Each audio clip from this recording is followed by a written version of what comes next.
नमस्कार दोस्तों, आप सभी का स्वागत है आपके अपने YouTube चैनल सिविल वाला एग्जाम। जी हाँ दोस्तों, जैसा कि आप सभी को पता है कि यहाँ पर सुबह के 8:30 बज चुके हैं और मैं कौशल गुप्ता एक बार फिर से हाजिर हूँ आप सभी लोग के सामने यहाँ पर आधुनिक भारतीय इतिहास की क्लास लेकर के। जी हाँ दोस्तों, जैसा कि अभी आप लोगों को पता है कि यहाँ पर यूरोपियन का आगमन और उसके साथ ही साथ यहाँ पर क्या बंगाल, मैसूर, मराठा, सिख, सिंध और पड़ोसी देशों पर जिस तरीके से अंग्रेज़ों ने अपना अधिकार कर लिया, यानी कि अंग्रेज़ों में कैसे सारे यूरोपियंस आए और उनमें अंग्रेज़ हावी पड़े और फिर अंग्रेज़ों ने कैसे धीरे धीरे भारत और उसके आसपास जो पड़ोसी देश थे उन पर अधिकार स्थापित किया। अब उसके बाद आज से हम लोग पढ़ने वाले हैं कि कैसे प्रेस का विकास हुआ, कि प्रेस को लेकर के क्या क्या दिक्कतें आई, फिर हमारे यहाँ पर उनके जो नियम थे उससे हमारी जो क्या नाम आर्थिक व्यवस्था पर क्या बुरा प्रभाव पड़ा था, और साथ ही साथ यहाँ पर कुछ और महत्वपूर्ण चीज़ों पर कि हमारी शिक्षा व्यवस्था पर, इन सभी चीज़ों को आज हम लोग पढ़ने वाले हैं। तो चलिए आज की क्लास को शुरू करते हैं और फटाफट आप लोग अपने दोस्तों को शेयर कर दीजिए अगर अभी तक नहीं शेयर किए हैं। चलिए भैया फटाफट शेयर कर दीजिए। और हाँ, एक बार फिर से अगर मेरे यूट्यूब चैनल को अभी तक सब्सक्राइब नहीं किया आप लोगों ने तो ज़रूर से ज़रूर कर दें, क्योंकि यही वो चैनल है जहां पर आपको 2023 प्री को देखते हुए सारी चीज़ें देखने को मिल रही है। और यहां पर मैं एक चीज़ बता दूं, स्पेक्ट्रम से मैंने बहुत सबसे ज़्यादा फोकस मैंने कहीं किया तो स्पेक्ट्रम की किताब पर किया है, और उससे जो महत्वपूर्ण बिंदु पीसीएस लेवल का, देखिए आप समझिएगा, पीसीएस या पीएससी लेवल की जो चीज़ें हो सकती हैं मैंने उस पर सबसे ज़्यादा फोकस किया है। ठीक है, तो आप एक बार पढ़िए और अपने प्रीवियस ईयर पेपर देखिए, फिर आपको समझ में आ जाएगा कि जो मैं पढ़ा रहा हूँ वो आपके लेवल की चीज़ें हैं या फिर मैं यूं ही जो है कुछ भी कहे जा रहा हूँ और कुछ भी बताए जा रहा हूँ। ठीक है, तो भैया देखो बहुत इंपॉर्टेंट चीज़ें, एक एक बिंदु जो मैं यहाँ पर बताता हूँ बहुत इंपॉर्टेंट। ठीक है, तो ध्यान सुनना, समझना, अपने अन्य दोस्तों को शेयर करना। और फिर एक चीज़ बताता हूँ, इसे 2 दिन बाद जो क्लास आप देख रहे हो उसे 2 दिन बाद 10 मिनट बैठ करके एक बार क्विक रिवीजन जरूर कर लिया करें, जिससे अगर आप नोट्स बना रहे हो तो आपके लिए जान के चलिए आप असली तैयारी आप तभी कर रहे हैं। क्लास देखना केवल बड़ी बात नहीं माय डियर, अगर आप उस क्लास से नोट्स नहीं बना रहे हैं तो आप उस क्लास का सही उपयोग नहीं कर रहे हैं। ठीक है ना, अपनी आप तैयारी को जो है सही मुकाम तक ले जा रहे हैं। नोट्स की इतनी ज़रूरत होती है। चलिए सभी को वेरी वेरी गुड मॉर्निंग भैया, आज की क्लास को शुरू करते हैं। और इससे पहले जो 7 क्लासेज हो चुकी हैं, क्या नाम है, करंट अफेयर्स की, उसे भी देखिए, क्योंकि वहाँ पर भी मैं जो है केवल चुनिंदा प्रश्न लेकर के आ रहा हूँ। अगर आप देखिए, मैं कह रहा हूँ ना, आप लोग खुद देख के खुद समझो।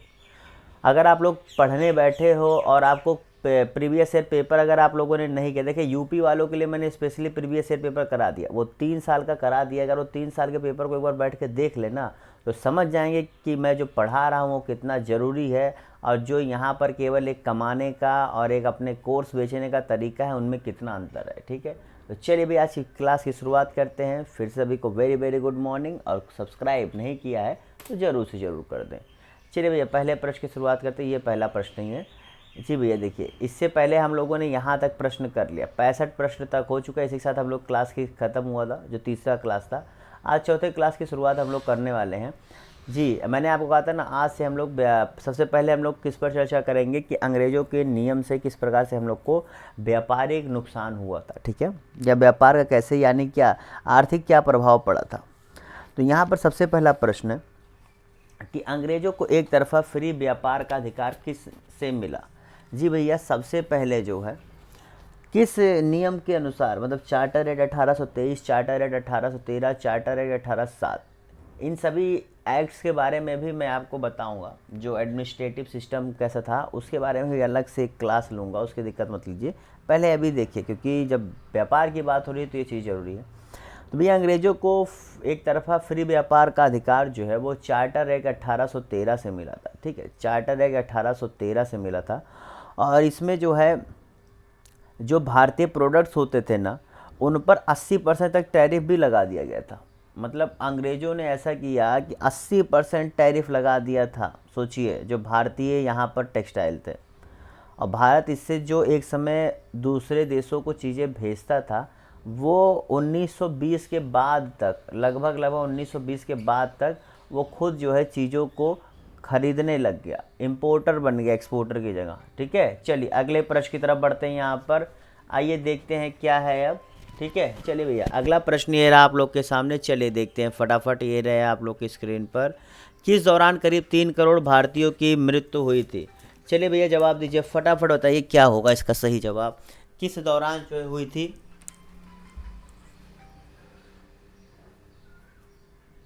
जितने लोगों ने यहाँ पर इसका सही जवाब क्या दिया, अगर आप इसे थोड़ा सा ध्यान से पढ़ेंगे तो 1830 से 1850 के दौरान, 1850 से 1900 के दौरान, 1900 से 1935 के दौरान, या फिर 1805 से 1857 के दौरान।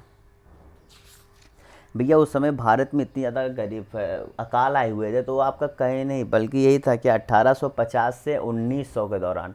इस दौरान जो है देखो, इसमें केवल ऐसा नहीं था, इसमें जो है उनकी पॉलिसीज भी बहुत बड़ा कारण थी। ठीक है, बहुत बड़ा कारण थी, ये बहुत बड़ा। ठीक है, और अब खाने की भी काफ़ी कमी हो गई थी, जो फूड थे उनकी भी काफ़ी कमी देखने को मिली थी। तो ये जो है, ये प्रश्न आप लोग कहेंगे, देखिए ये जो है लूसेंट टाइप प्रश्न है, लूसेंट टाइप प्रश्न। मैंने कहा ना, मैंने हर किताबों के ऊपर ध्यान दिया हुआ। ठीक है, इसमें ऐसी चीज़ें होती हैं। अब जो स्टेट पीसेस होते हैं ना माय डियर, वो इन्हीं प्रश्नों के साथ खेल लेते हैं, क्योंकि वो इतने बेसिक चीज़ें पूछ लेते हैं और आदमी सोचता है अरे यार इसकी क्या ज़रूरत थी। चलिए अगले प्रश्न की तरफ बढ़ते हैं। अगला प्रश्न है यहाँ पर,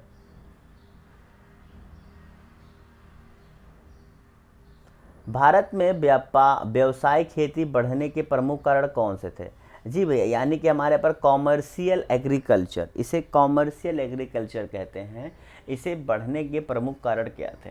मुद्रा व्यापार का विस्तार, प्रतिस्पर्धा और कॉन्ट्रैक्ट, रेल और रोड का विस्तार, या फिर देश स्तरीय बाजार का अभाव। बताइए इसका सही जवाब क्या होगा?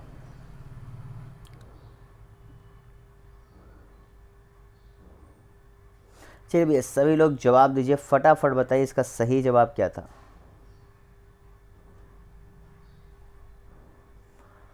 ओह, इसका प्रमुख कारण क्या था? तो आप लोगों ने पढ़ लिया, दिमाग लगा लिया, कहाँ तक पहुँच पाया? तो अगर आप पहुँच पाए हैं, इसके सही जवाब क्या होगा? जी भैया, जितने लोगों ने इसका सही जवाब किया, डी दिया है, वो सही कर। ठीक है, देखो एक तो इसका मुद्रा व्यापार का विस्तार हो रहा था। ठीक है, जो पहले की तरह ट्रेडिशनल टाइप का था उससे हट करके प्रतिस्पर्धा, क्योंकि आपको पता है कि प्रतिस्पर्धा माने जो विदेश के ही काफ़ी कंपनियां थी वो भी जो है इस मतलब व्यापार करने भारत में आने लगी थी। ठीक है, और साथ ही साथ क्या था, कॉन्ट्रैक्ट। जी भैया, कॉन्ट्रैक्ट की भी वहाँ पर काफ़ी ज़्यादा भरमार होने लगी थी। ओके, उसका क्या था, रेल और रोड का विस्तार। नो डाउट आपको पता है कि अंग्रेजों ने रोड और रेल का बहुत अच्छा से विस्तार किया, और रेल के साथ रोड को भी उन्होंने काफ़ी अच्छे से तरजीह दी थी। ठीक है, और देश स्तरीय बाजार का अभाव। ठीक है, अब देश स्तरीय बाजार का अभाव अगर आप कहेंगे तो इसमें ये भैया चीज़ें आपको देखने को मिलती है। ठीक है, तो इसलिए इसका सही जवाब क्या होगा? डी। ठीक है, डी इसका जितने लोगों ने सही जवाब दिया है वो सही कर लें। देश स्तरीय बाजार नहीं बल्कि देश स्तरीय जो है बाजार भी इन्हें मिलने लगा था, इसलिए। तो इसका क्या, डी जितने लोगों ने सही जवाब दिया, क्या 1 2 3 1 2 3 जितने लोगों ने सही जवाब दिया वो सही कर ले। देखिए कितना मैंने आपको समय दिया और एक एक पॉइंट्स को मैंने आपको अच्छे समझाने की कोशिश की है, क्योंकि ये अगर आप एक बार पढ़े हुए हैं सही से तो आप लोग बहुत आसानी से इस प्रश्न का जवाब दे। नहीं दिए हैं तो आप लोग समझ गए ना कि ये क्या क्या चीज़ें कहना चाह रहा है, क्या क्या चीज़ें कहना चाह रहा है, क्या सही आप समझ गए ना इसे। भारतीयों द्वारा अंग्रेजों के व्यापार संबंधी नियमों पर निम्न में से कौन सी राय थी? यार एक मिनट, क्या हो रहा है? हाँ, क्या क्या जो है यहाँ पर राय थी ये पूछ रहा है। भारतीयों द्वारा अंग्रेजों के व्यापार संबंधी नियमों पर निम्न में से कौन सी राय थी? 1850 तक उन्होंने जो है बदलाव का समर्थन किया। 1850 के बाद अंग्रेजों के साथ मिलकर सुधार करने लगे। ड्रेन थ्योरी महादेव गोविंद रनाडे जी द्वारा दी गई। ठीक है, और अंग्रेजों के व्यापार से होने वाले भारतीय का नुकसान उन्होंने प्राकृतिक आपदा बताया। कौन सी राय जो दी गई थी वो सही है, बेसिकली ये बताना है कि कौन सी राय जो दी गई थी वो सही है। इन चारों में से जो राय उनके द्वारा दी गई थी उनमें से कौन सी है जो सही है, इनमें से बताइए इसका सही जवाब क्या होगा?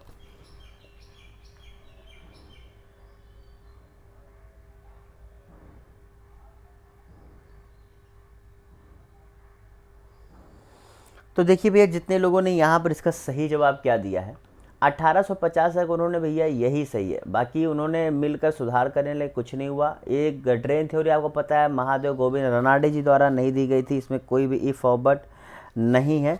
और उसके साथ ही साथ क्या, ये होने वाले प्रणाना, इन्होंने कहा था कि इसका कारण केवल प्राकृतिक आपदा नहीं है, बल्कि ये मैन मेड है, यानी कि आदमी द्वारा उत्पन्न किया गया है। समझ गए?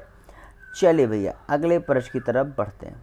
और ये जो इकोनॉमिक ड्रेन थ्योरी है, ये आपको पता है ना, दादा भाई नेहरू जी ने अपनी जो किताब थी उसमें क्या कहते हैं, poverty and un British rule in India, ठीक है, उस किताब में जो है नेहरू जी ने लिखा हुआ है। ये किताब भी इम्पॉर्टेंट है और ये जो है थ्योरी भी इम्पॉर्टेंट है।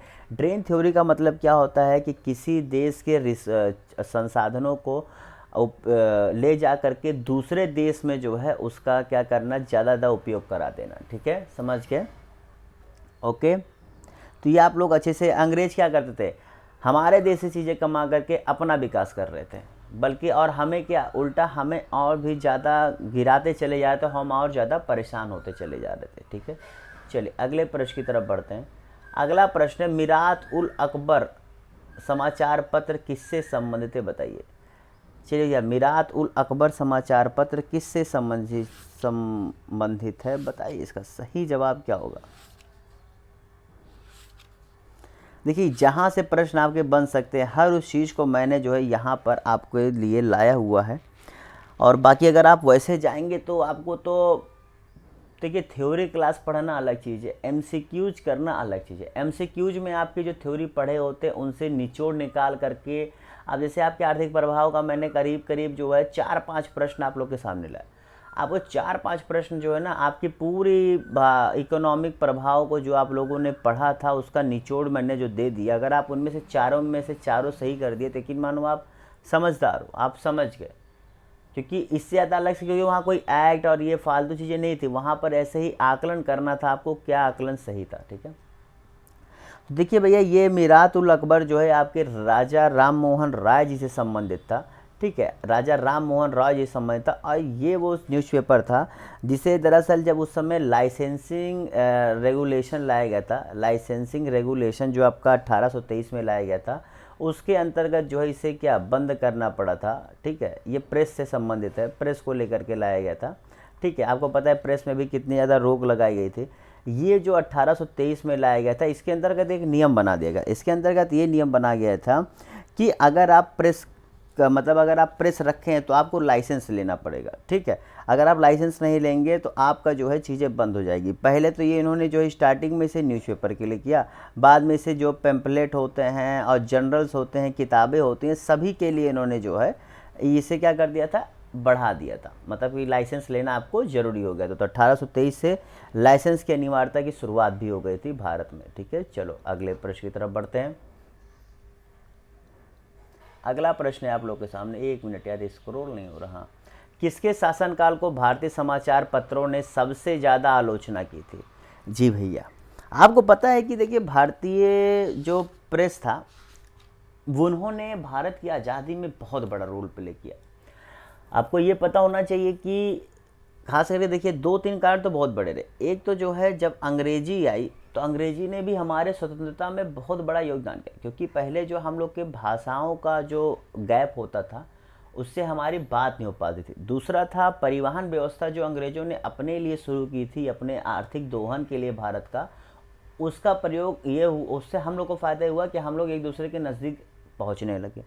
तीसरा, आप लोगों को पता है कि जैसे समाचार पत्र पैम्फलेट्स आने लगे, इससे क्या हुआ कि इससे जो हमारे विचार थे एक स्थान से दूसरे स्थान तक आसानी से पहुंचने लगे। समझ गए? तो जितने लोगों ने यहाँ पर इसका सही जवाब क्या दिया है, सबसे ज़्यादा अगर भैया देखिए किसी की आलोचना की गई थी,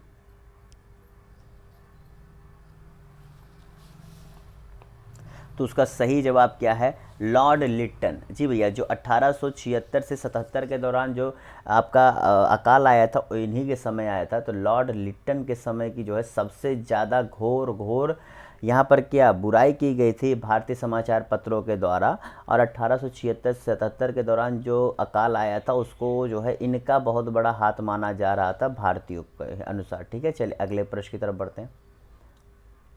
वर्नाकुलर प्रेस एक्ट किस सन में लागू हुआ और बंद हुआ? चलो, कब स्टार्ट हुआ था, कब बंद हुआ था, बताओ। इतना इम्पॉर्टेंट प्रश्न है ना ये, कि मतलब ऐसे ही प्रश्न आप लोग को देखने को मिलेंगे। और आपको पता है, देखिए, वर्नाकुलर प्रेस एक्ट आया था बेसिकली जो आपके भारतीय भाषा थे, जो वर्नाकुलर लैंग्वेज थी, उनके लिए स्पेशली रूप से इसे लाया गया था। ठीक है, चलिए बताइए। तो जितने लोगों ने इसका सही जवाब क्या दिया जी भैया, 1878 में इसे लागू और 1882 में इसे क्या ख़त्म कर दिया गया था। समझ गए? 82 में ख़त्म किया था इसे, जो है आपके रिपन जी ने। ठीक है, रिपन जी ने इसे क्या है, ख़त्म किया था। ठीक है, 1878 में फिर इसे शायद लिट्टन जी ने जो है इसे क्या स्टार्ट किया था। तो ये आपको पता होना चाहिए। और चलिए इसी के साथ अगले प्रश्न की तरफ बढ़ते हैं। लिट्टन ने स्टार्ट, रिपन ने जो है ख़त्म किया था। मैंने तो इसे ऐसे ही याद किया था, लिट्टन से रिपन तक। चलिए अगले प्रश्न की तरफ बढ़ते हैं। क्लास अच्छी लग रही है भैया तो लाइक कर दो फटाफट। देखो, क्लास अगर अच्छी लग रही है तो लाइक कर दिया करो। ठीक है, आप लोग एक अच्छे होनहार छात्र हैं, आप लोग को करना चाहिए। जेल जाने वाले पहले भारतीय पत्रकार कौन थे? चलिए, बहुत अच्छा प्रश्न है भैया, बताइए। जेल जाने वाले पहले भारतीय पत्रकार कौन थे? बहुत लोग यहाँ पर एक छोटी सी गलती कर देते हैं, देखिए आप समझिएगा।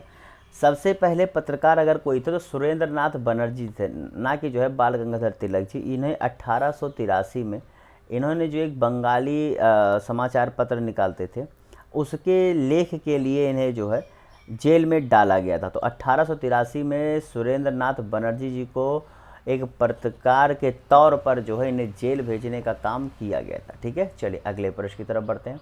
अगला प्रश्न है यहाँ पर, चार्टर एक्ट 1813 के अंतर्गत सालाना दिए जाने वाले ग्रांट से कहाँ विद्यालय नहीं खुले थे? ग्रांट मतलब समझते हो क्या होता है? देखिए, एक होता है लोन, एक होता है ग्रांट। लोन होता है जो आपको चुकाना होता है, ग्रांट होता है जिसे आपने हासिल कर लिया तो उसके बाद आपको चुकाना नहीं है। समझ गए? तो लोन और ग्रांट अंतर समझ गए ना? तो ग्रांट से जो है कहाँ पर विद्यालय नहीं खुले थे, आपको पता है? चलिए बताइए इसका सही जवाब क्या होगा।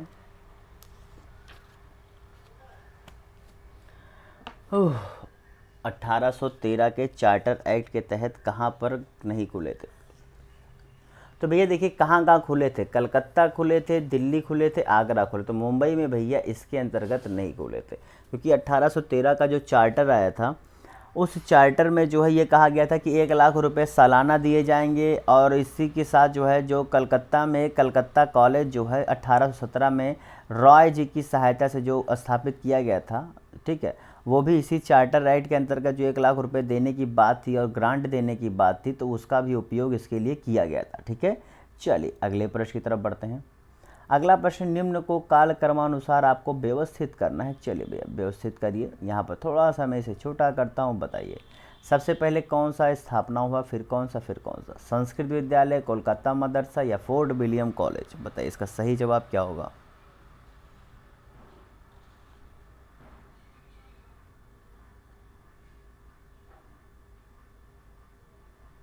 क्या क्या आपके सामने है, ध्यान से देखिएगा। कलकत्ता का मदरसा, ठीक है, संस्कृत कॉलेज, या फिर क्या है आपका फोर्ट विलियम कॉलेज। तो आपको पता है, देखिए ये तीनों खोले क्यों गए थे, पहले आप अच्छे समझिए। संस्कृत विद्यालय खोले गए थे जोनाथन डुक्कन द्वारा। देखिए यहाँ पर मैं आपको बता दे रहा हूँ, आप लोग अच्छे से यही कह रहा हूँ ना, नोट्स बना सकते तो बनाओ। जोनाथन डुक्कन जी द्वारा।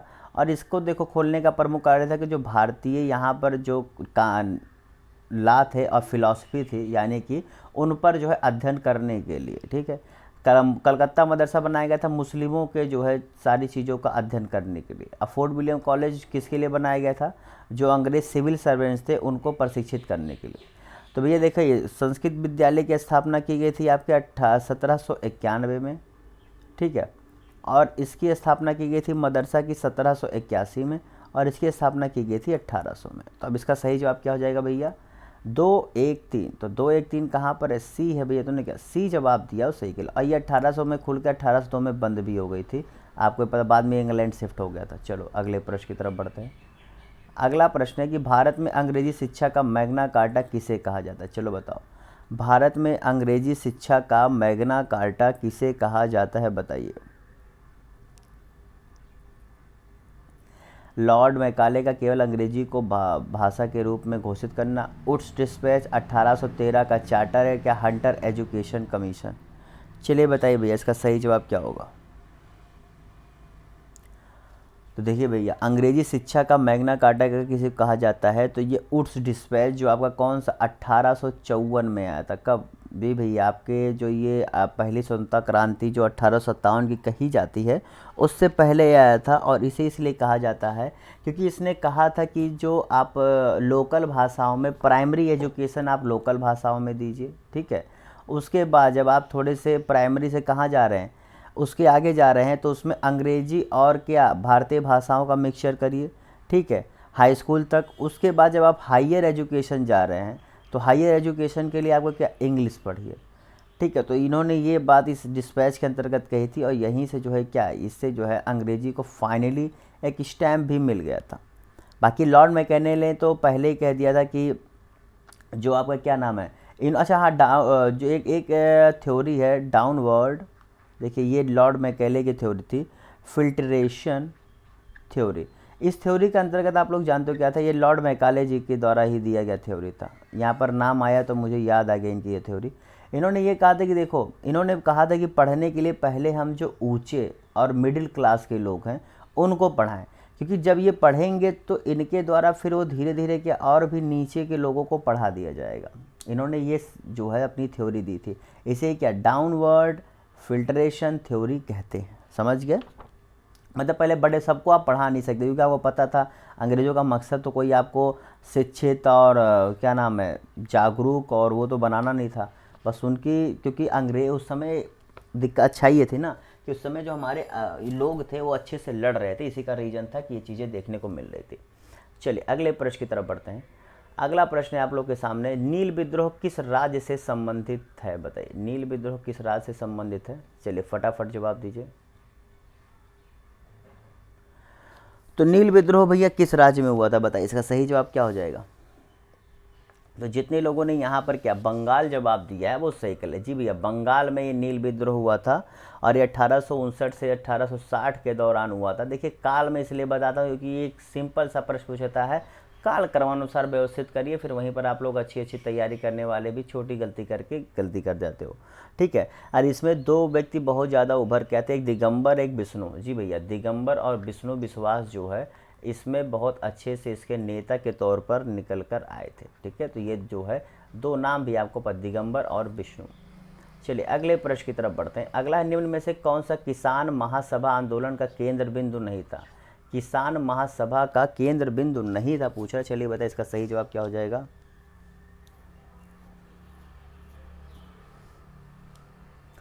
तो देखिए आपको पता है कि किसान महासभा की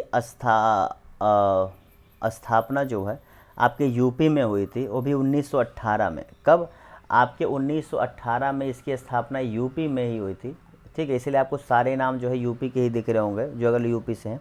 और गौरी शंकर मिश्रा जी, इंद्र नारायण द्विवेदी जी, मालवीय जी आदि काफ़ी लोगों ने जो है इसे स्थापना में सहयोग किया था, ठीक है। ये आपको पता होना चाहिए। और जितने लोगों ने यहाँ पे इसका सही जवाब क्या दिया, लखनऊ। जी भैया, लखनऊ इसका नहीं था, फैजाबाद, रायबरेली, सुल्तानपुर इसके उस समय जो है किसान के महासभा के काफ़ी अच्छे खासे केंद्र बिंदु थे। और इन्हीं का जो है क्या नाम है, इन्हीं के प्रयासों से ही फाइनली अवध रेंट, मतलब जो अवध में जो है रेंट जो लिया जा रहा था कि किसानों से, उसमें सुधार किया गया था, ठीक है। उसमें सुधार किया गया था, वो इन्हीं लोगों की जो है देन थी, ठीक है। समझ गए। चलो अगले प्रश्न की तरफ बढ़ते हैं। आपको बता दें इनकी स्थापना कब हुई थी, 1918 में, हाँ फरवरी 1918 में। बस चलो, इससे ज़्यादा जरूरी कुछ नहीं। मोपला विद्रोह में किन बड़े राष्ट्रीय नेताओं ने बढ़ चढ़कर हिस्सा नहीं लिया था। बहुत ही अच्छा और अलग प्रश्न है, बताओ। मोपला विद्रोह आपको पता ना, कई विद्रोहों में ये भी बहुत इंपॉर्टेंट विद्रोह है, तो बताइए किसने नहीं लिया था। मोपला विद्रोह में कौन कौन नहीं आए थे भैया, बताइए इसका सही जवाब क्या होगा। आपको पता है मोपला विद्रोह आपके करीब 1920 के आसपास जो है स्टार्ट हुआ था, ठीक है। और मोपला विद्रोह में काफ़ी बढ़ चढ़कर जो है काफ़ी लोगों ने, और मोपला बेसिकली क्या थे ना, ये आपके आप दक्षिण साइड में जो लोग थे ये मुस्लिम क्या थे, ये टीनेंट्स थे। टीनेंट्स मतलब वो कहते हैं जो दूसरों की खेती पर क्या करते हैं, कृषि का काम करते थे, तो ये मुस्लिम टीनेंट्स थे। तो इन्होंने जो है अपने उसके खिलाफ क्या छेड़ दिया था, बिगुल बजा दिया था जब इन्होंने किया था। और दरअसल ये जो जमींदार थे उस समय वहाँ के वो ज़्यादातर हिंदू राजा थे, ठीक है। तो काफ़ी ज़्यादा शोषण होता था, ऐसा नहीं है कि केवल मुस्लिम हिंदू पर हिंदू, मतलब जो जैसा कमा पाता था सबका कमाने का चक्कर होता था, उसमें जाति धर्म ये सेकेंडरी चीज़ थी, ठीक है। बस ये था कि उस समय के जो सोशल स्ट्रक्चर था कि अगर ये ऊँची जात का है तो ये अपर है और नीची जात का है तो लोअर है। ये चीज़ें आपको हर पोस्ट पर देखने को मिल रही थी। यहाँ तक कि अंग्रेज़ों ने भी इसे बढ़ावा दिया था, ऐसा नहीं कि उन्होंने कुछ इसको बहुत कॉमन करने की बात की हो, ऐसा सब झूठ है, ठीक है। तो जितने लोगों ने यहाँ पर इसका सही जवाब क्या दिया है, तो जितने लोगों ने यहाँ पर क्या 1 और 3 जवाब दिया है वो सही कर ले, ठीक है। 1 तथा 3 जितने लोगों ने जवाब दिया वो सही कर ले। महात्मा गांधी, शौकत अली, ठीक है, शौकत अली, और साथ ही साथ एक नाम आपके और भी थे, मौलाना आज़ाद। ये दो, सॉरी यहाँ पर जो है 2 नाम है। अच्छा देखो मैंने बता दे, शौकत अली, मौलाना आज़ाद और महात्मा गांधी, ये एक नाम नहीं थे भैया, 2 नाम थे, ठीक है। तो ये 1 और 3 जो है इसका सही जवाब। बाकी नेहरू जी और पटेल जी इससे अपने आप को नहीं गए, क्योंकि उस समय भी अन्य चीज़ें हो रही थी। और आपको मैंने अभी बताया कि ये 1900 क्या नाम है 21 के आसपास के, तो उस समय आपको पता है देश में काफ़ी चीज़ें हो रही थी, ठीक है। चलो अगले प्रश्न की तरफ बढ़ते हैं। ये सारी चीज़ें आप पढ़ने वाले हैं, उसके लिए टेंशन ना लीजिए। ऑल इंडिया किसान सभा के प्रथम अध्यक्ष कौन थे, बताइए। चलिए भैया जवाब दीजिए, धीरे धीरे क्लास खत्म भी होने वाली, चलिए बताइए, बस अगले 4 से 5 मिनट में क्लास खत्म हो जाएगी। चलिए बताइए इसका सही जवाब क्या होगा। तो जितने लोगों ने इसके अध्यक्ष कौन थे, इसका सही जवाब क्या दिया है, जितने लोगों ने यहाँ पर इसका अध्यक्ष होने का क्या सही जवाब दिया है, ऑल इंडिया किसान सभा के प्रथम अध्यक्ष कौन थे। तो जितने लोगों ने यहाँ पर इसका सही जवाब क्या दिया है, स्वामी सहजानंद सरस्वती। स्वामी सहजानंद सरस्वती जी इसके प्रथम अध्यक्ष हुए थे। वहीं पर NG रांगा जी जो है इसके जनरल सेक्रेटरी यानी कि क्या महासचिव पोस्ट पर हुए थे। और इसकी स्थापना अप्रैल 1936 में लखनऊ में की गई थी। कहाँ पर, लखनऊ में भैया इसकी स्थापना की गई थी, तो इसलिए और भी ज़्यादा इम्पॉर्टेंट हो जाता है, ठीक है। लखनऊ में इसकी स्थापना की गई थी। और पहला सेशन जो है जो 1936 का सेशन था जो फैजपुर में हुआ था कांग्रेस का, उसी के साथ जो है इन्होंने भी अपनी पहली, जी भैया, ऑल इंडिया किसान महासभा ने भी अपनी जो है पहली बैठक की थी, समझ गए, 1936 वाला फैजपुर का। ये भी प्रश्न बहुत बार पूछा जाता है, ठीक है। अगले प्रश्न की तरफ बढ़ते हैं। भारत में पहला हड़ताल किस सन में हुआ था, पहला हड़ताल किस सन में हुआ था, चलिए बताइए। 1870 में, 1880 में, 1921 में, 1899। बताइए इसका सही जवाब क्या होगा।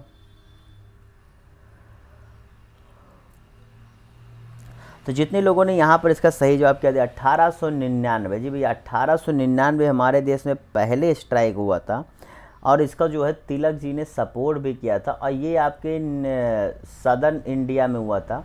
दरअसल आपका जो ग्रेट इंडियन पेनिनसुला रेलवे है, जी भैया, ग्रेट इंडियन पेनिनसुला रेलवे जो था वहाँ पर जो है इसे जो है वहाँ के कामगारों ने या कर्मचारियों ने जो है इसमें स्ट्राइक की थी, ठीक है। तो पहला किस सन में हुआ था, यहाँ पर, और रेलवे में हुआ था। ये भी पूछ सकता है कहाँ हुआ था, तो रेलवे के क्षेत्र में पहला स्ट्राइक देखने को मिला था, ठीक है। चलो अगले प्रश्न की तरफ बढ़ते हैं। All India trade union Congress की स्थापना किस सन में हुई, बताइए। All India trade union Congress की स्थापना किस सन में हुई, बताइए। इनसे भैया देखिए 2-3 पॉइंट्स बहुत इंपॉर्टेंट है, ये आपको पता होने चाहिए। तो इसकी स्थापना अगर आपसे पूछा जाए तो 31 अक्टूबर 1920 को, भैया कब, 31 अक्टूबर 1920 को की गई थी। और लाला लाजपत राय जी इसके क्या पहले प्रेसिडेंट बने थे, ठीक है। लाला लाजपत राय जी इसके पहले प्रेसिडेंट बने थे। और दीवान चमन लाल जी इसके क्या पहले जनरल सेक्रेटरी बने थे, ठीक है, समझ गए।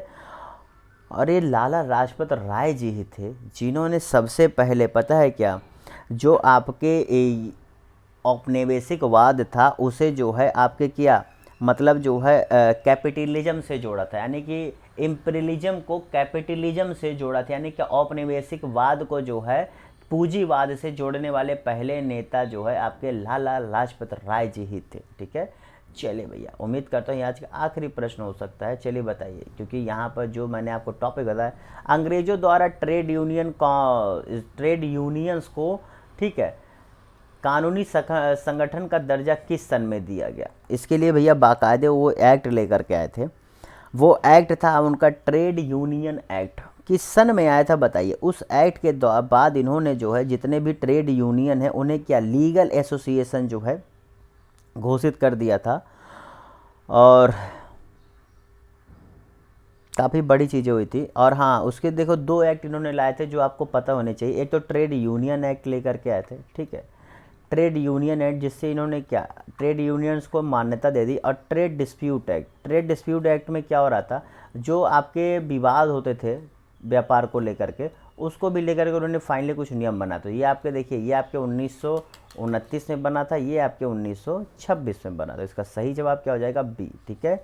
चलिए भैया, उम्मीद करता हूँ इसी के साथ आप लोग की क्लास ख़त्म होती है। अब अगली क्लास में हम लोग बैठेंगे कहाँ पर? इसके अगले प्रश्न की तरफ, जहाँ हम लोग क्या एडमिनिस्ट्रेटिव सिस्टम और साथ ही साथ क्या अन्य चीज़ों पर हम लोग चर्चा करने वाले हैं।